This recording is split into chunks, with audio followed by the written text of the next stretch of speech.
네, 10월 4일 금요일 한밤의 미주라 3부로 돌아왔습니다.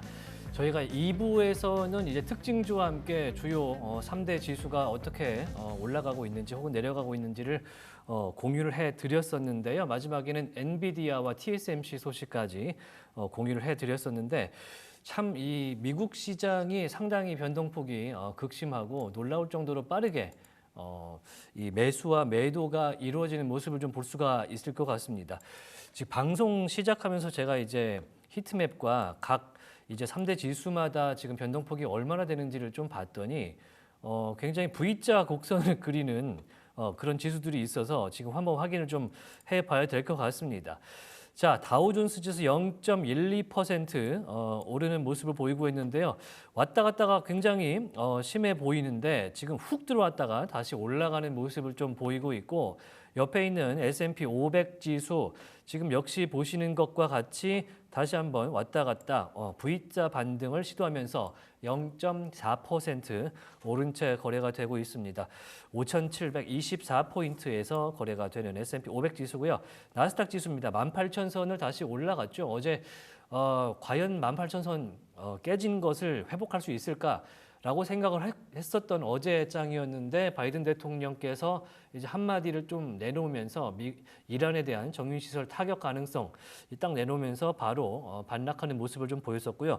오늘은 고용지표 호조가 상당히 시장에 긍정적인 요소로 반영이 되면서 현재 0.79%, 0.8% 오른 모습을 보이고 있습니다.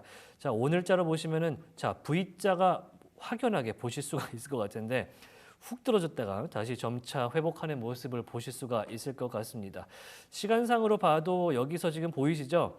쭉쭉쭉쭉쭉 내려갔다가 시간상으로 지금 최근에 몇 분 사이에 지금 전체적으로 이렇게 반등하는 모습을 보여주고 있고 러셀 2000 역시 소형주다 보니까 좀 가볍습니다. 1.3% 오르는 모습을 보여주고 있습니다. 자, 히트맵을 보면요. 마이크로소프트가 0.35%, 엔비디아가 1% 가까이 올랐고요. AMD는 계속해서 조금 전에 AI 관련된 행사한다고 2부에서 공유해드렸죠. 관련된 기대감이 나오고 있는 것 같습니다. 확실히 AMD도 저력이 있는 칩 메이커다 보니까 AI 행사에서 어떤 이야기가 나올지 상당히 궁금해하는 그런 분위기가 있고 지금 뉴스에 나오는 걸로는 AMD 행사에 굉장히 유력한 패널들이 좀 등장을 할 것이다라는 소문도 지금 트위터를 통해서 나오고 있어서 그 내용도 한번 체크를 해보시면 좋을 것 같아요. 브로드컴 2% 이상 상승하고 있고요. 테슬라 3.8%. 와, 많이 오르는군요. 어제는 테슬라만 엄청 빨갰는데 오늘은 테슬라가 엄청 초록색이군요. 전체적으로 싹 한눈에 봐도 테슬라가 굉장히 눈에 AMD와 테슬라 이렇게 두 개가 눈에 확 띄는 그런 장이고요. 애플 같은 경우에는 평가가 지금 조금 엇갈리는 분위기고 어수선한 것 같습니다. 그리고 노동위원회가 애플의 이제 노조 활동에 간섭했다고 하면서 기소한 상태이기 때문에 이러한 회사의 내부적인 분위기가 좀 좋지 않은 것이 영향이 있는지 오늘 전체적으로 상승세인 오늘장에서는 그 물결을 타지는 못하는 모습입니다. 일라이릴리와 존슨앤존슨 0.6%, 0.9% 각각 빠지고 있고요. 에브비도 1% 이상 빠지는 모습인데 노보노디스크의 위고비 제가 이제 이름 외웠어요. 안 까먹죠. 위고비랑 그다음에 딴 게 하나 또 있는데 오젬픽에 대한 이 처방 건수가 이제 줄었다는 이제 발표가 나오면서 보도가 나오면서 전체적으로 GLP-1을 기반으로 하는 다이어트 약제를 만드는 이 일라이 릴리가 지금 빠졌고 그 바람에 전체적으로 드럭 매뉴팩처러 섹터, 이 헬스케어 섹터가 전반적으로 현재 그다지 상승세를 타지는 못하는 모습을 보이고 있습니다. 그 옆에 있는 에너지 정유주죠. 엑슨모빌 이것도 이제 많이 올랐군요. 지금 장 초반에 고용지표가 호조가 나오면서 에너지 섹터로 몰렸던 어제의 자금들이 좀 테크놀로지 기술주로 좀 이동을 했던 모양새인데 지금 다시 엑슨모빌과 쉐브론은 조금 보합세에서 빠진 모습입니다. 0.06% 정도 지금 현재 빠진 모습이라서 지금 전체적으로는 엑슨모빌이 지금 자금의 순환에 수혜를 받는 그런 모습이기 때문에 그럼 이 타이밍에서 지금 현재 국제유가 어떻게 되고 있는지 과연 다른 이야기는 안 나오고 있는지 체크를 해보겠습니다. 자, 국제 유가 한번 화면을 보면요. 네, 74.33달러, 서부 텍사스산 원유 74.33달러에서 진행이 되는 걸 보실 수가 있고요. 자, 어제 같은 시간 대비해서 0.8% 오른 채 지금 거래가 되고 있습니다. 75달러 밑에서 거래가 되고 있는데 2부에서도 설명을 해드렸었어요. 최근에는 75달러 이상으로 올라가는 일이 그다지 많지 않았고 예전처럼 뭐 전쟁이 일어나서 미사일이 오고 가더라도 100달러까지 막 상승하고 이런 일은 거의 없었는데 이것은 이제 브라질이라든지 미국이라든지 여러 가지 산유국들이 경쟁을 하면서 특히 지금 예전에는 사우디아라비아라든지 중동 국가들이 이제 기름하면 중동이지 않습니까? 네. 네, 그런데 지금은 기름하면 사실 미국입니다. 미국이 산유량이 거의 세계 최대이기 때문에 그런 점이 전체적으로 유가, 공급량이 많아지기 때문에 유가를 내리는 역할을 했고요. 그 안에서 이제 오펙 회원국 간의 굉장한 경쟁 구도까지 만들어지고 있다.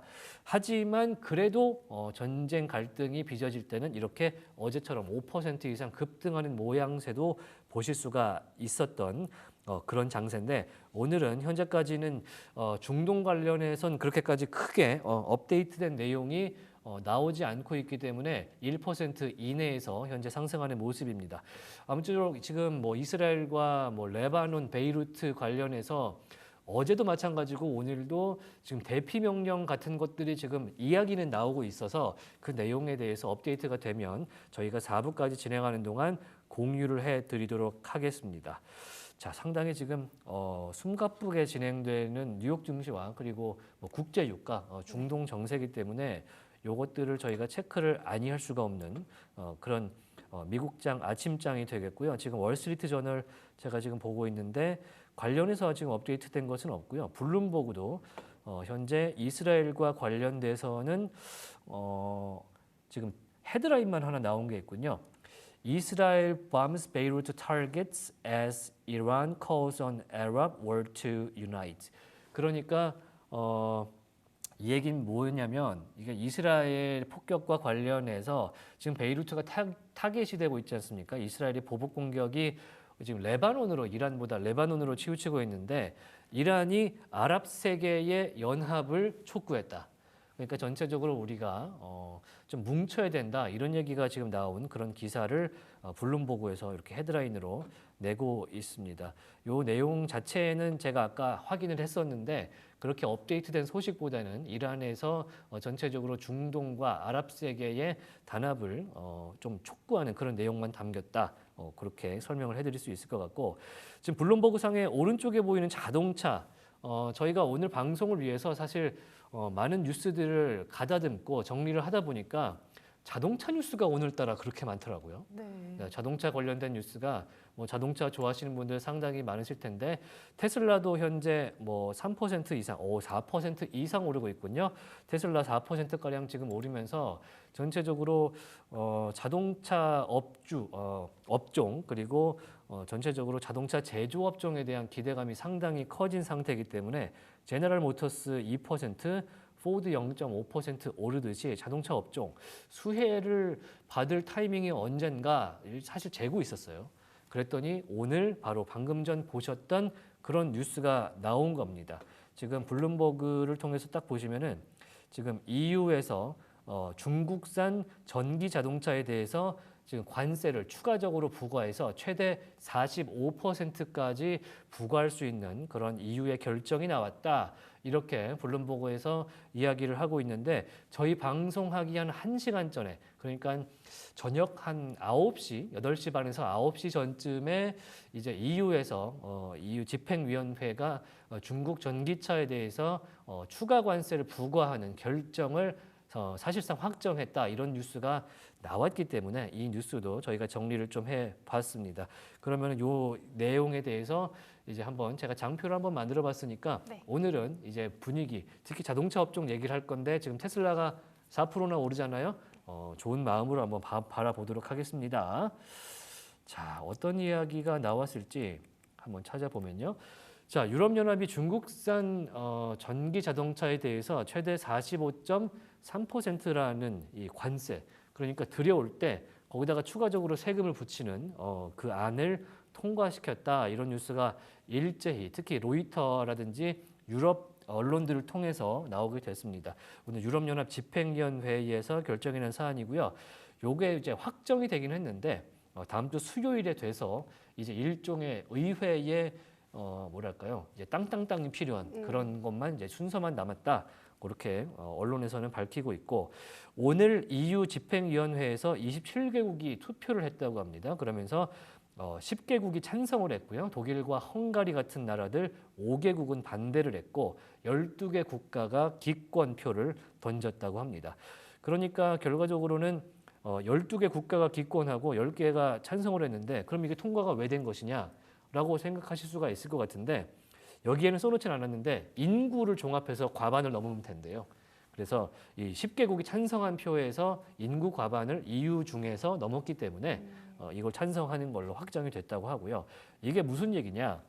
이 중국 전기차가 무지하게 많이 팔린다는 얘기는 이제 한 1, 2년 정도 나왔던 얘기인 것 같아요. 그래서 뭐 리오토나 네. 비아디나 뭐 샤오팽이나 이렇게 해서 전기차 중국 회사들이 막 미국 증시에 상장하고 그러지 않았습니까? 그래서 그러면은 왜 이렇게 중국 전기 자동차가 잘 나가는데? 라고 했을 때 EU 무역부, 이제 무역 대표부에서 확인을 했더니 중국 전기차가 수출이 될 때 중국 정부가 이 회사들한테 보조금을 준대요. 웃돈을 주는 거예요. 그러니까 수출할 때 이 정도 돈을 중국 정부가 줄 테니까 팔 때는 싸게 팔아라. 그럼 많이 팔릴 거 아니에요. 그렇죠. 그러면 이제 판매량이 많이 잡힐 거 아닙니까? 그런 식으로 해서 약간 눈속임식 판매량 반 보조금이라고 표현을 하더라고요. 그렇게 반 보조금 문제가 있다라고 EU가 확인을 했고 이걸 조사를 했더니 사실이더라. 이렇게 해서 그러면은 중국산 EV 중국 정부에서 보조금 웃돈을 주고 있는데 네. 그럼 우리가 세금을 더 얹어서 내게 해서 우리가 유럽에 있는 그 자동차 업체들을 좀 보호해야겠다. 이런 얘기가 나오게 됩니다. 그래서 최근에 제가 이제 뭐 자동차 제가 좋아하니까 네. 자동차 얘기를 해드렸는데 독일 자동차 업계가 위기다 이런 얘기 해드렸잖아요. 네. 그 이유가 바로 이런 중국 정부에서 중국 전기차 업종에다가 이제 얹어주는 이런 보조금 문제가 상당히 컸던 걸로 보입니다. 그런데 정작 독일에서는 이렇게 얘기를 해요. 독일 자동차 판매량의 3분의 1이 중국에 판매되기 때문에 더 문제다라고 하면서 독일 입장에서는 또 반대 입장을 내놓더라고요. 독일 차가 중국의 3분의 1이 팔리고 또 중국에서 생산된 중국과 독일의 합작 공장에서 다시 유럽으로 수출되는 차들이 많은데 이렇게 되면 관세를 45%까지 부과할 수 있게 되면 중국은 가만히 있습니까? 안 가만히 있죠. 뭔가를 네. 할 거 아니냐 이러면서 우리는 그거에 반대한다라면서 독일 입장에서는 반대표를 던진 걸로 확인이 되고 있습니다. 그러면서 메르세데스 벤츠에서는 관세 부과 결정은 실수한 것이다. 그래서 이걸 좀 연기해달라 이렇게 요청을 좀 해주고 있고요. BMW에서는 또 이렇게 얘기해요. 유럽 차 산업에 굉장히 치명적인 시그널로 다가올 수 있을 것이다. 이렇게 얘기를 하고요. 폭스바겐 지금 뭐 독일 차에 있는 뭐 본부 공장을 뭐 폐쇄하니 많이 막 이런 얘기까지 나오고 있을 정도로 독일차 폭스바겐 차 판매가 안 좋거든요. 유럽차 경쟁력이 많이 떨어질 것이다. 이렇게 얘기를 하고 있는데 반대 입장도 이해는 갑니다. 왜냐하면 자 지금 만약에 중국산 전기차에다가 관세를 이렇게 부과해요. 그럼 중국이 가만히 안 있을 거라고 네. 이야기하셨잖아요. 45%는 아무래도 너무 많은데 뭐 예를 들어 차가 1,000만 원이면은 450만 원을 네. 얹어 갖고 이제 차를 팔게 되는 그런 형국이니까 굉장히 부담되는 분위기인데 그럼 중국이 가만히 있겠느냐 이런 얘기가 나오는데 왜냐 중국은 이 차가 문제가 아니더라고요. 네. EU에서 중국에 팔리는 돼지고기가 문제라고 합니다. 뭔지 아세요? 여러분들 뭔지 아시겠습니까? 여러분들 좋아하시는 이제 삼겹살, 오겹살 많이 드시잖아요. 네. 그때 이제 앞에 무슨 삼겹살 딱 이건 좀 비싸지는 게 하나 있습니다. 스페인에서 온 이베리코 삼겹살. 이게 전부 중국에서 엄청나게 많이 소비가 되는데 지금 중국이 자동차 판매 지금 관세 얘기가 나오자마자 그 얘기 이 꺼내는 스페인 이베리코 삼겹살 돼지고기에 대해서 관세 부과하는 방안을 검토하고 있다 그래요. 네, 그러다 보니까 중국 사람들이 사실 그렇고 전 세계 돼지고기 값을 중국 분들께서 소비를 하냐 마냐에 따라서 이게 왔다 갔다가 합니다. 상품 거래 이 거래값이 그러다 보니까 이 EU 입장에서는 이 이베리코 돼지고기 예를 들어 뭐 독일에서 나온 소세지 독일 소세지의 나라잖아요. 네. 여기에 관세를 붙이게 되면 어마어마한 타격이 또 자동차 산업이 아니고 이런 식품 산업, 원자재 산업에 가할 수 있기 때문에 이런 부분들을 우려하고 있다. 특히 뭐 우리가 많이 즐겨 마시는 덴마크 우유 이런 거 있잖아요. 유럽에서 만드는 유제품 지금 마트 가면 많이 팔리지 않습니까? 네. 그런 유제품도 치즈로부터 시작을 해서 버터까지 많이 영향을 받을 수 있다. 이런 얘기까지 나오고 있습니다. 중국에서 되게 잘 건드렸네요. 네, 중국에서 정말 EU가 아파하는 부분을 딱 건드려 갖고 지금 건드는 것 같은데 이게 어디까지 갈지는 수요일에 확정 발표되는데 유럽연합 자체에서도 이렇게 얘기는 해요. 그래도 중국하고 논의는 계속 할 것이다. 이베리코 삼겹살 비싸지는 꼴은 못 볼 것 한 발 뒤로 같으니까. 뺐네요. 네, 우리나라에서는 비싸지면 안 될 것 같습니다. 네, 맛있습니다.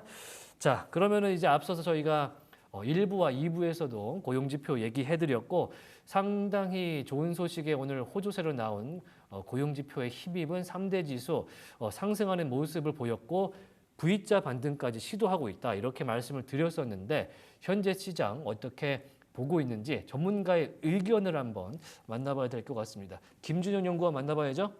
네, US스탁의 김준영 연구원 만나봅니다. 들리십니까? 네, 안녕하십니까. 네. 1부에서 저희가 고용지표 이야기를 좀 해드렸었는데, 자, 내용을 좀 뜯어보니까 참, 저희가 이제 이 조작 아니냐, 잘못된 수치 아니냐라고까지 생각했던 그 수치가 맞았던 것 같습니다. 시장에서 어떻게 이걸 좀 반응을 하고 있는 것 같습니까?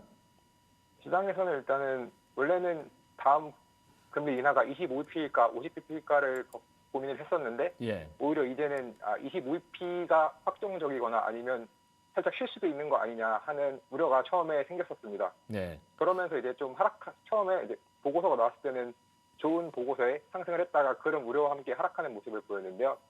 지금 다시 조금 반등하고 있는 이유 중에 하나로 방금 전에 이제 시카고 연은 총재인 굴스비가 이번 9월 보고서에 대해서 이건 훌륭한 보고서다라고 말하며 앞으로 그리고 현재 금리가 2%를 밑돌 징후가 있다고 말을 했기 때문에 또 금리가 2% 밑돈다면은 금리가 아니라 물가가 2%가 밑돈다면은 이 물가를 다시 2% 정도에 맞추기 위해서는 금리 인하를 할 의향이 있다는 뜻이기 때문에 그럼에도 불구하고 역시 이번에 굉장히 좋았음에도 불구하고 금리 인하를 11월에 할 것 같다라는 시장에 좀 기대감을 주면서 다시 한번 주가가 반등하고 있는 모습입니다. 네, 사실은 시장에서 연준 그러니까 FOMC 회의에서의 50bp 인하가 이 정책적으로 좀 뒤처진 거 아니냐 이런 얘기까지 나왔었던 그런 앞선 시장이었는데 그것에 대한 해석은 지금 좀 바뀌었습니까? 너무 그 50bp 인하가 뒤처지지는 않았다라고 시장은 그래도 생각을 하고 있는 것 같습니다. 네. 오늘 좀 그 이야기를 좀 들었으면 좋겠는데 어떻게 좀 해석을 했으면 좋겠습니까? 우선은 가장 결국에 중요한 것은 이제 파월이 경기를 어떻게 보고 있느냐인데 파월 같은 일단 현재 이번에 굉장히 오히려 고용이 굉장히 좋은 상황이었기 때문에 만약에 고용이 이번에 안 좋게 나왔다면은 이거는 굉장히 뒤처진 것이다. 적절하지 못한 시점에 금리 인하를 한 것이다. 라는 평가가 나왔겠지만 오히려 지금 현재는 고용이 잘 나왔기 때문에 그렇다면은 오히려 늦은 것은 아니고 살짝 빨랐을 수도 있다라는 생각이 들 수는 있습니다. 하지만 그럼에도 불구하고 일단 고용을 늦게 하지는 금리 인하를 늦게 하지는 않았다기 때문에 시장은 그 부분에서 어느 정도 안도할 수 있을 것 같습니다. 네, 사실 뭐 데이터나 통계는 거짓말을 하지 않고 그것에 대해서 여실하게 이 경제 상황을 반영하는 부분이 있고요. 연준도 11월 달에 뭐 최근에 데이터 이야기를 또 파월 의장이 심심치 않게 많이 하지 않습니까? 그래서 그걸 반영한 결과가 나올 것 같고 그것이 현재 뭐 채권 시장이라든지 뭐 선물 시장에서 반영된 지표로 나오고 있는 것 같은데 일단은 우리가 기대하는 옥토버를 넘어서 이제 FOMC 회의가 열리는 11월까지 가면 4분기에 어떻게 될 것인가라는 것까지 조금 이렇게 크게 한번 묶어서 봐야 될 것 같은데 트로이스트에서 관련된 보고서를 좀 낸 게 있는 것 같아요. 어떻습니까? 네. 트루이스트 같은 경우는 1905 주식시장이 시작하고 1950년부터 지금까지 봤을 때 10월은 원래 항상 좀 변동성이 있었고 결과적으로 시간이 지나면 11월부터 상승해서 4분기는 상승 마감한다라는 이 통계가 있습니다. 그렇기 때문에 이런 트루이스트 같은 경우는 그렇기 때문에 그냥 이번 변동성에 크게 반응할 필요 없이 그냥 계속해서 시장에 성공할 것이라는 굉장히 좀 긍정적인 보고서를 내놓은 바 있습니다. 네.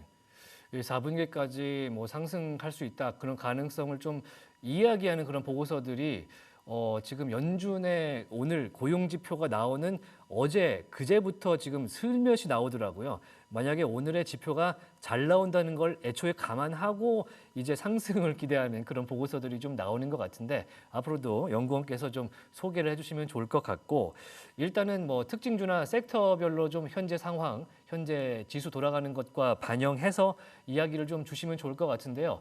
자, 원데이로 제가 아까 전에 봤던 화면에서 오늘은 기술주가 좀 오르고 여태까지 우리가 금리 인하의 호재로 보였던 유틸리티가 빠지는 것 같다 이렇게 봤습니다. 유틸리티 지금 팔아야 됩니까? 어떻습니까? 유틸리티를 지금 팔기에는 여전히 앞으로도 이제 금리 인하에 대한 기대감은 굉장히 계속해서 있고 앞으로도 특히 파월 같은 경우 자신이 예상한 대로 경제가 가고 있다면 연말까지 50bp 추가 인하가 있을 것이라고 말을 했기 때문에 지금 바로 팔기에는 약간 아쉬운 부분이 있습니다. 또한 이번 유틸리티의 상승은 단지 금리 인하 때문만이 아니라 데이터 센터라는 결국 이 AI라는 거대한 밸류체인 안에 들어와 있기 때문에 그 부분 때문이라도 현재 바로 파시기보다는 조금 더 그 기업의 개별 경쟁력까지 함께 감안해서 AI의 시장과 기업의 개별 경쟁력 그다음 마지막으로 이제 전반적인 경제 상황까지 함께 고려한 뒤에 파시는 게 좀 더 좋아 보입니다. 네.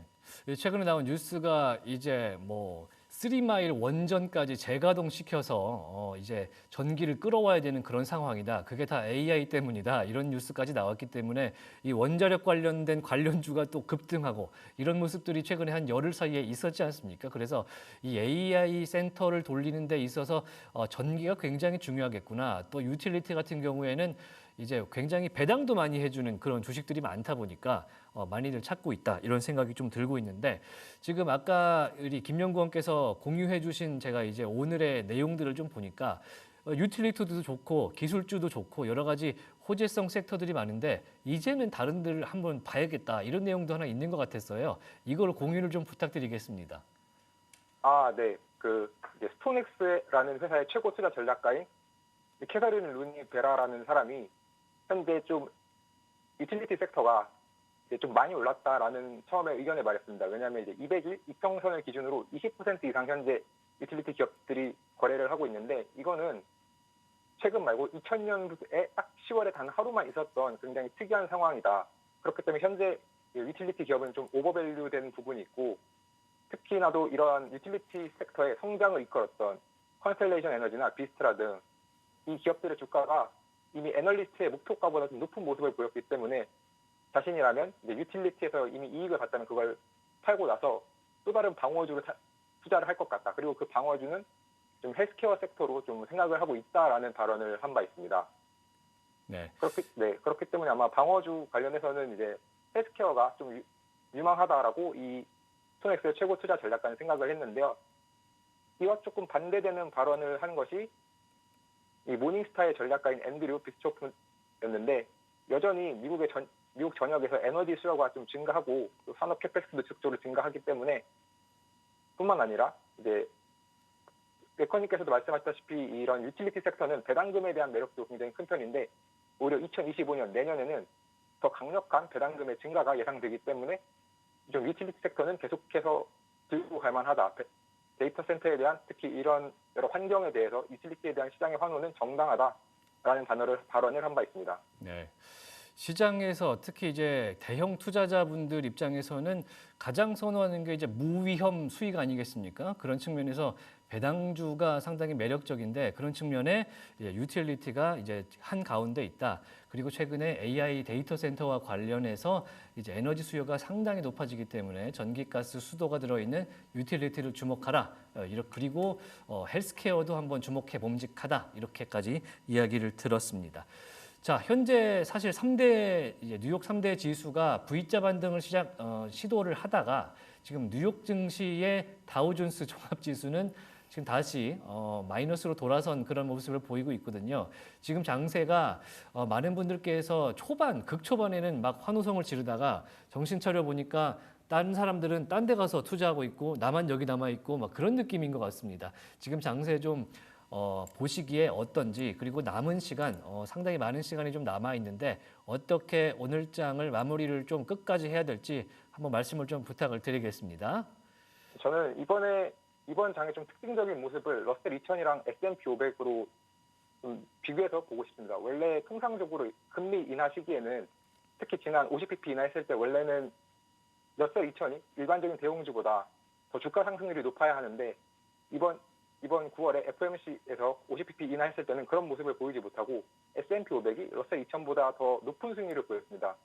그 이유가 이번 9월에 있었던 50bp 인하는 좀 침체 위기에 대해서 위기 여부인지 아닌지에 대한 견해 차이가 컸었는데 현재는 이제 러셀 2000이 그 외에 있는 나스닥, S&P 500, 다우지수 이 세 가지보다 더 높은 상승률을 보이고 있습니다.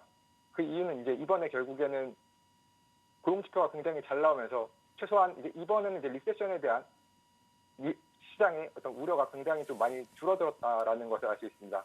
그래서 저는 오히려 이번 장이 진짜 리세션 없는 금리 인하의 시작점일 수도 있기 때문에 오늘은 생각보다 기대보다 좋지 않은 모습 때문에 실망하실 수도 있겠지만 계속해서 좀 시간을 보내다 보면 결국에 이런 리세션 없는 금리 인하의 시작점이 왔을 때는 결국엔 주가가 다시 한번 우상향할 것이기 때문에 그 부분을 기대하시면 좋을 것 같습니다. 네. 제가 말씀을 좀 들어보니까 우리 김준영 연구원께서는 펀드 스트레스의 톱니에 필적하는 이제 강세론자가 아니신가 그런 생각도 좀 해보긴 하는데 어떠세요? 저는 기본적으로는 시장은 특히 미국 시장 같은 경우는 여전히 좀 우상향할 여지가 굉장히 많다고 보고 있습니다. 네. 그리고 개인적으로 그리고 통계들을 많이 봤을 때도 미국의 주식은 통계적으로도 항상 좀 상승하는 경향성이 강하기 때문에 네. 또 가장 시장이 안 좋았을 때 사더라도 시간이 지나면 올랐던 것이 미국 시장이고 올해만 해도 S&P 500이 42번 넘게 이제 40번이 넘는 횟수의 사상 최고가를 경신했기 때문에 그런 실제로 보여준 모습들을 좀 더 함께 보시고 믿는 것도 좋은 것 같습니다. 네. 이 시중 투자자들에는 이런 격언이 있더라고요. 미국 증시는 배신하지 않는다.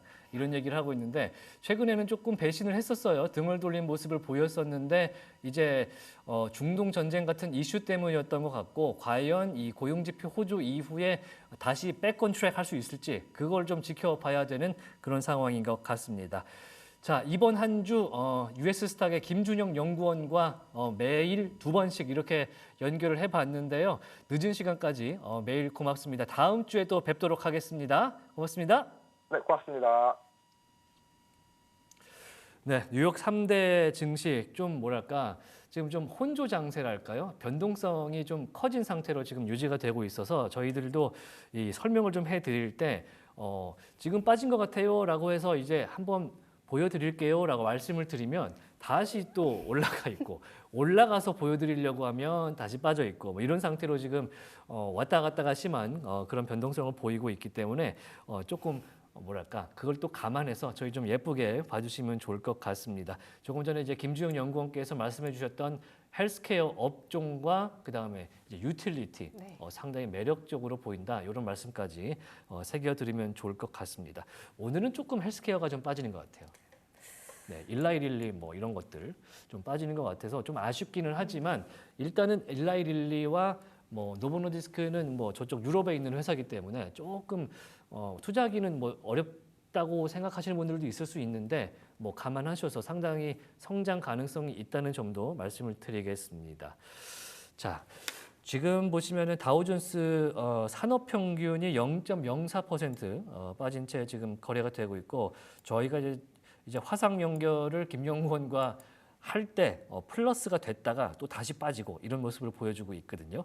41,900대에서 지금 움직이고 있어서 그냥 거의 42,000선이다. 다우존스 산업평균지수 42,000선에서 지금 계속 등락하는 모습 그렇게 보여드릴 수가 있을 것 같습니다.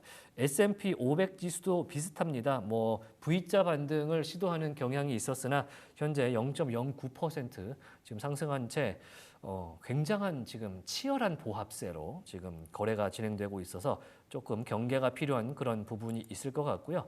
자, 나스닥 종합지수 0.3%. 그래도 나스닥은 워낙에 IT라든지 많은 분들이 투자하고 있는 그런 기업들, 특히 상승할 때 많이 오르고 떨어질 때 많이 빠지는 기업들이 조금 더 많이 포함되어 있다 보니까 0.3% 그나마 다른 두 지수에 비해서 조금 더 움직이는 모습을 확인하실 수가 있습니다. 자, 고용지표로 인한 고용지표와 함께 물가 상황 조금 봐야 될 것 같은데 다른 지표를 한번 지켜볼까요? 어떤 게 있을까요? 자, 10년물 미국 국채 금리 현재 2.94%. 자, 요거 한번 리프레시 한번 제가 해볼게요. 자, 10년물 국채 금리는 현재 2.94% 오른 상태로 진행되고 있습니다. 연준이 이제 빅컷을 할 거라는 기대를 이제 많은 시장 투자자들이 접었잖아요. 네. 그러면 이제 장기적으로는 금리 인하가 폭이 막 그렇게 커지지는 않은 상태로 되게 골디락스하게 올라갈 것이다. 뭐 그렇게 생각하는 사람들도 있기 때문에 그런 투심을 반영돼서 지금 2.9% 10년물 미국 국채 금리는 3.969%로 유지가 되고 있고요. 30년물은 4.2로 역시 1.6% 올랐습니다. 자, 미국 5년물도 4% 이상 올랐군요. 그러니까 2년물, 5년물 가까워질수록 이제 등락이 좀 더 커지는 그런 상황을 보실 수가 있을 것 같고요. 자, 포렉스 그러니까 외환 한번 보면요. 지금 N달러 저희가 최근에는 N달러를 굉장히 많이 보는 편인데 N달러가 지금 150 가까이 갔어요. 148입니다. 그러니까 1.13%가 지금 뛴 상태인데 굉장히 많이 올랐기 때문에 한번 눌러볼 수밖에 없는 상황이네요.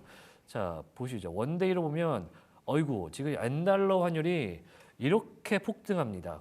9시 반에 지금 고용지표가 나오자마자 달러가 초강세로 돌아서면서 N달러는 약세가 완연하게 지금 숫자가 커질수록 엔화 가치가 낮아지고 달러 가치는 올라간다 이 뜻이거든요. 148이라는 이 수치는 최근에 근래에 저는 본 적이 없는 것 같은데 엄청나게 올라갔습니다. 지금 한 주짜리로 봐도 148은 본 적이 없죠. 그렇죠. 네, 세 달치 요거는 이제 지지난달 수치로 봤을 때 요 정도 그때는 이제 그때 기억이 어떤 일이 있었는지는 기억이 잘 나지 않지만 아무튼 지금은 148까지 치솟은 상태이기 때문에 조금 좀 불안한 N달러 환율 상태를 보시고 있고 N달러가 약세가 되면 네. 자 내일 뉴스가 아마 네이버에 나올 것 같아요. 여행 가기 좋은 달 뭐 이런 게 나올 것 같은데 일본 여행 가기 좋은 달 이런 뉴스가 나올 것 같은데 그래도 해외에 계신 분한테는 이게 좋지는 않거든요. 이제 왜냐하면 달러가 강세가 된다는 게 그렇게 썩 좋은 건 또 누군가에게는 아니기 때문에 너무 좋아하지는 않아야 될 것 같습니다. 자, 그러면은 3대 지수와 국채 그리고 달러까지 이렇게 봤고요. 지금 테슬라가 여전히 2% 이상 오르는 모습을 보이고 있기 때문에 저희가 지금 시간에서는 자동차 관련된 이야기를 조금 공유하는 것도 나쁘지 않은 타이밍인 것 같아서 네. 제가 준비한 자동차 이야기 한번 전 공유해 보도록 하겠습니다. 테슬라 2% 이상 상승하는 와중에서 오늘 웨드부시에서 테슬라의 기대감이 있다. 뭐 사실 댄 아이브스 같은 경우에는 이 IT, 애플과 테슬라에 대해서는 절대적으로 신뢰하는 그런 측면이 있는 애널리스트라서 이분의 말을 너무 신뢰하고 테슬라와 애플을 사야 된다 이런 건 절대 아닌데 어찌됐든 테슬라의 Q3 인도량 상당히 시장에서는 좋지 않다고 판단을 했으나 이 댄 아이브스는 적절했다라고 판단을 하는 것 같아요. 네, 동의하십니까? 저는 어제 이렇게 하락하는 걸 보고 계속 하락하려나 싶었는데 오늘 이렇게 상승하는 걸 보니까 어느 정도 동의하는 것 같기도 합니다. 네, 적절한 방향이다라고 네. 하는 이유가 또 여기 적혀 있네요. 사실 투자자분들이 테슬라의 인도량 수가 46만 2,890대인데 여기서 한 3,000에서 5,000 정도 더 높게 나오기를 바랐다는 거예요. 그러니까 내심 한 46만 한 6,000대 정도 찍어주기를 바랬던 것 같습니다. 왜냐하면 최근에 이제 중국에서 잘 팔렸다 그러니까 그런 프로모션 영향이 있지 않을까라는 이야기도 나왔고 뭐 스웨덴에서 네. 테슬라 스웨덴이 파업 중인데도 인도량이 좋았다 이런 뉴스가 하루 전에 나왔거든요. 그러면서 상당히 긍정적인 요소들이 조금 있었는데 그렇지 않고 투자자들의 기대치보다는 낮게 나왔기 때문에 하방 압력으로 작용한 것인데 그래도 올해 상반기보다는 회복된 게 맞다 이렇게 된 아이브스가 설명을 또 해주고 있거든요. 그래서 이제 연간 180만 대를 어떻게 달성하느냐 이게 진짜 중요하다 그래요. 그러니까 작년에 네. 181만 대를 작년에 네. 2023년에 인도를 했는데 그래도 뭐 성장은 많이 못하더라도 네. 비슷하게는 가야 된다. 왜냐하면 올해 상반기에 워낙에 안 좋았고 EV가 이제는 뭐 캐즘이라 그래갖고 성장률이 정체되고 뭐 불이 나고 뭐 이런 얘기 많지 않았습니까? 맞죠. 뭐 기사도 테슬라도 많고. 불나고 아이오닉도 불나고 모든 전기차에서 불나고 벤츠는 불이 나서 아파트까지 불타고 막 이런 일이 있어서 전기차가 안 팔린다는 얘기가 워낙에 많이 나왔던 급작스럽게 많이 나왔던 올해 상반기였기 때문에 올해는 일단 지난해의 인도량 수인 180만 대 수준은 달성하는 것이 중요하다 이렇게 얘기를 해주고 있고요. 그래서 이제 마이클 23님께서 얘기해 주시듯이 심판의 날이 다가옵니다. 심판의 날 언제입니까? 로보택시 10월 10일이죠. 네, 10월 10일입니다. 한국 시간으로는 10월 10일이 아니고 아마 새벽 시간이 될 텐데, 네, 10월 10일 날 로보택시 행사가 열리게 되는데 여기서 과연 어떤 얘기가 나올지 너무나도 저도 개인적으로는 테슬라 관련해서는 또 좋아하는 회사기도 하고 많은 혁신들을 보여줬기 때문에 기대하는 바가 좀 있는데 조금 솔직히 걱정되는 거 있어요. 왜냐하면 행사를 보통 이렇게 테슬라가 단독으로 여는 네. 에서는 이제 널찍한 공터에서 무대 깔아놓고 이렇게 투자자분들을 모셔다 놓고 이제 약간 연극하듯이 네. 일론 머스크가 무대 위에 있고 밑에 투자자분들이 스탠드업 예를 들어 방청하듯이 이렇게 네. 서서 막 박수치고 그런 건데 이번에는 무슨 워너브라더스 스튜디오에서 LA에서 한다 그러잖아요. 네. 그러니까 뭘 얼마나 성대하게 하려는지 뭐 모를 것 같은데 일단 포스터로 봤을 때는 인공지능과 로보택시가 결합된 그런 소스가 나올 거라고 보이고 그리고 신기한 게 어제 제가 방송에서 언급 얘기한 게 있어요. 맥도날드 이야기를 하나 해드린 게 있는데 맥도날드가 무슨 이상한 트윗을 올렸었는데 거기에 1010이라고 써진 게 있다고 합니다. 그게 어떤 걸 의미하는지 제가 뭐 루머지만 그냥 재미로 설명을 드리면 맥도날드에서 이제 햄버거를 만드는 사람들을 이 테슬라 봇, 네. 테슬라 봇으로 대체할 수 있을 가능성을 제시할 수 있다. 이런 얘기로 농담 삼아 나오고 있는 상황이기 때문에 뭐 일단은 10월 10일 심판의 날 저지먼 데이까지 기다려 봐야 될 것 같습니다. 자, 데나이브스의 웨드부시는 마우퍼펌 목표 주가 300달러로 제시했고요. 현재 주가는 220달러에서 왔다 갔다 하고 있는 상황입니다. 자, 테슬라 얘기는 할수록 저는 뭐 재밌기도 하고 네. 뭐 워낙에 많은 분들이 투자하시기를 좋아하시고 한국인이 사랑하는 이제 미국의- 미국 주식 1등 아닙니까? 그렇죠. 근데 이제 요새는 인버스, 꽃버스 여러 가지 이제 뭐 푸시니 콜이니 뭐 이렇게 걸리긴 하지만 어찌됐든 투자들 많이 하시니까 이렇게 재밌는 얘기 계속해 보도록 하겠습니다. 자, 이번에는 우리 방송 남은 시간 동안에는 이채린 네. 캐스터가 준비한 새로운 소식들로 한번 만나봤으면 좋겠어요. 네. 준비한 소식 이번에 뭐 한번 얘기 한번 들어볼까요? 제가 준비한 소식 중에 방금 테슬라 얘기했으니까 이제 리비안 얘기해 보겠습니다. 리비안 얘기 한번 가볼까요? 네, 잠시만요. 찾아보겠습니다. 네. 리비안과 관련해서는 네. 뭐 저도 예전에 투자를 했었다고 장 초반에 설명을 해드린 적이 있는데 리비안은 테슬라가 만들지 않는 전기차를 만드는 회사죠. 네. 트럭 같은 되게 큰 비싼 그리고 호화스러운 럭셔리 밴과 트럭을 만드는 전기 자동차 업체인데 자, 어떤 얘기가 나왔을까요? 네, 리비안 연간 생산량 전망을 하향 조정하고 아로 및 RCV 플랫폼에 사용되는 공유 부품 부족으로 인해 생산 계획에 상당한 차질이 발생했다고 밝힌 후 리비안의 주가는 금요일 장전 거래에서 6% 이상 하락했습니다. 리비안은 올해 연간 생산량을 기존 예측치인 5만 7천 대에서 하향 조정한 4만 7천 대에서 4만 9천 대로 예상한다고 합니다. 리비안은 2024년 3분기에 13,157대의 차량을 생산하고 18대를 인도했지만 최근 몇 주 동안 공급망의 문제가 확대돼 전체 생산량에 영향을 미쳤습니다. 생산 문제에도 불구하고 리비아는 올해의 납품 전망에 대해 낙관적인데요. 이 회사는 2023년 대비 납품량이 낮은 한 자릿수 성장을 예상할 것으로 예상하고 2023년은 5만 500대에서 5만 2,000대 사이로 추산됩니다. 이런 개정된 예측에 따르면 회사는 이제 작년보다 더 적은 차량을 생산할 것으로 예상이 됩니다. 높은 이자율과 높은 인플레이션으로 인해 소비자들이 더 저렴한 대안을 찾게 되면서 전기 자동차에 대한 수요가 둔화했는데요. 모건 스탠리는 최근 재고 수준의 증가, 구매력 문제, 중국발 경쟁 압력 증가 등의 역풍을 이유로 미국 자동차 산업에 대한 전망을 하향 조정했습니다. 네, 이 모건 스탠리 애덤 조나스가 이제 자동차 관련된 애널리스트를 하시는 분인데 이분이 리비안에 대해서 상당히 비중을 축소하라라는 이야기를 내는 것 같아요.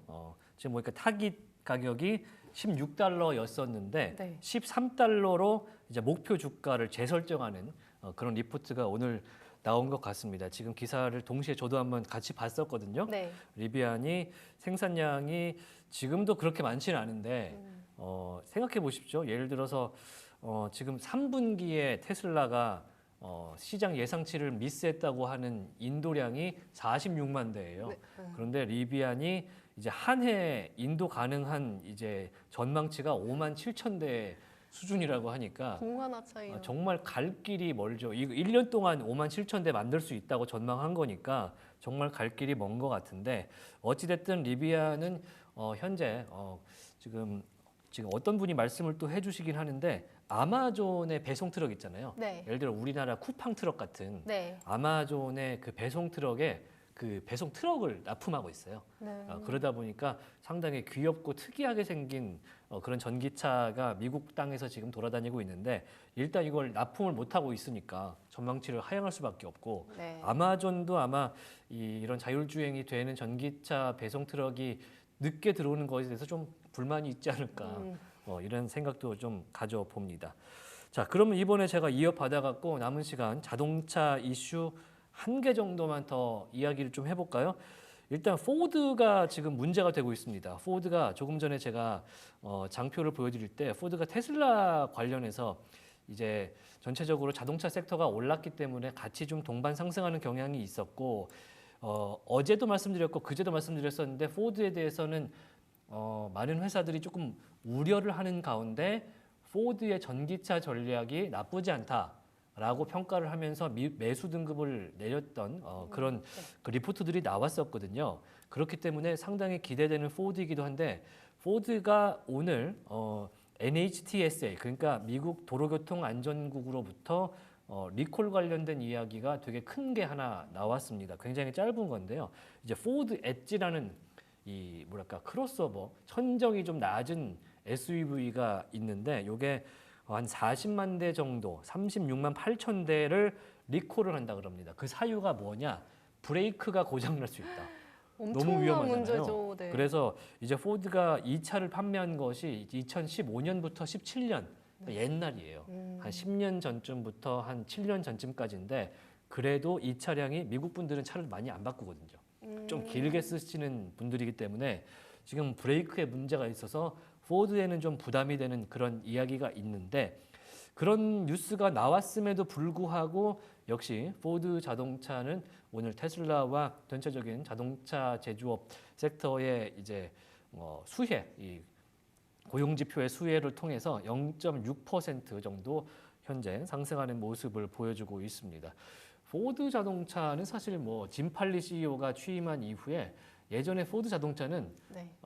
이제 글로벌 금융위기 때 사실 뱅크럽트 된 회사였어요. 그래서 미국 정부에서 이제 베일아웃이라 그래갖고 보조금을 막 퍼줘갖고 왜냐면 포드가 전 세계에서 최초의 자동차 회사 아니겠습니까? 맞죠. 가장 먼저 자동차를 만드는 회사이고 미국을 상징하는 특히 러스트벨트라고 하는 그 디트로이트를 상징하는 회사가 포드이기 때문에 이 회사는 살려야 한다 이렇게 된 거예요. 그래서 그걸 살렸고 최근에는 주가 흐름이 좀 안 좋았는데 전기차 시대가 오면서 이제 그것에 대응할 수 있는 짐 팔리 CEO가 영입이 됐고 그 이후에 지금 한 3년째 정도 운영을 하고 있어요.